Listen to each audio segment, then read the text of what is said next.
La plateforme avec les organisations de la société civile, je devrais dire quelques organisations de la société civile, se sont engagées à apporter leur contribution dans l'apaisement du climat social pendant les élections législatives.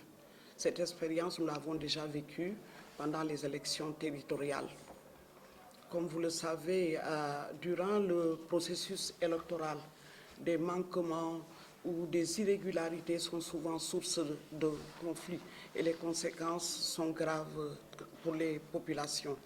Et donc, nous avons décidé de renforcer l'engagement des organisations de la société civile pour mener des actions de veille et d'alerte pour contribuer vraiment à la stabilisation de la région. Et ça, il y a les détecteurs et nous avons donc mis en place un comité où il y a les détecteurs, c'est-à-dire les observateurs des élections. Ils vont travailler pendant 3 jours, la veille de l'élection, le jour de l'élection et le lendemain de l'élection. Pour cela, il nous fallait renforcer leur capacité, les accompagner pour qu'ils puissent faire leur travail effectivement comme il se doit sur le terrain sans prendre trop de risques.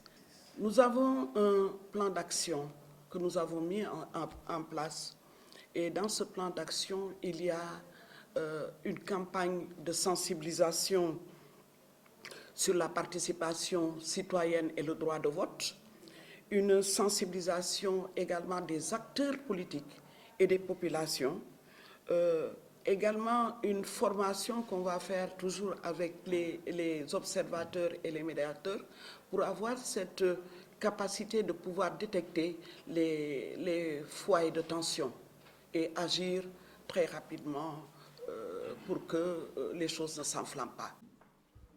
Au nom de la société civile, aujourd'hui coordonnée par le CONGAD, il faut le dire, nous nous réjouissons en tout cas de cette confiance que la plateforme des femmes pour la paix en Casamance a placée en nous pour effectivement nous inviter à travailler avec elle, cette organisation, pour entrer en paix dans ces élections et y sortir également en paix.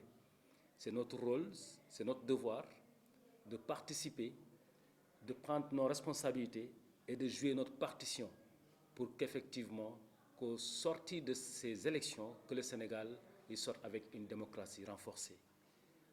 Il faut le dire, au sein de la société civile qui est présente, nous avons des organisations qui travaillent dans le respect des droits de l'homme. Nous avons des organisations qui travaillent dans le processus de paix. Nous avons des organisations qui travaillent contre l'insécurité. Entre autres, nous avons l'université. Donc toute cette sommité avec les jeunes également qui sont là pour effectivement porter le bon message. Le bon message, c'est parler aux acteurs politiques, parler effectivement aux pesanteurs sociaux, aux responsables qui sont dans les coins et recoins pour qu'effectivement, parce que c'est des porteurs de voix, qu'ils puissent nous aider à aider le peuple sénégalais à entrer effectivement dans ces élections, comme on l'avait fait avec les élections territoriales, pour que le Sénégal y sorte avec une démocratie renforcée. Je crois que c'est ça le rôle de la société civile. Nous sommes équidistants, nous allons analyser les choses avec beaucoup de responsabilité et faire des propositions qui pourraient effectivement arranger la démocratie sénégalaise. Voilà, entre autres, la mission que nous comptons en tout cas mener au sein dans ce projet-là que porte la plateforme des femmes pour la paix en Casamance en partenariat avec la fondation Konrad Adenauer et effectivement le CONGAD à Ziguinchor.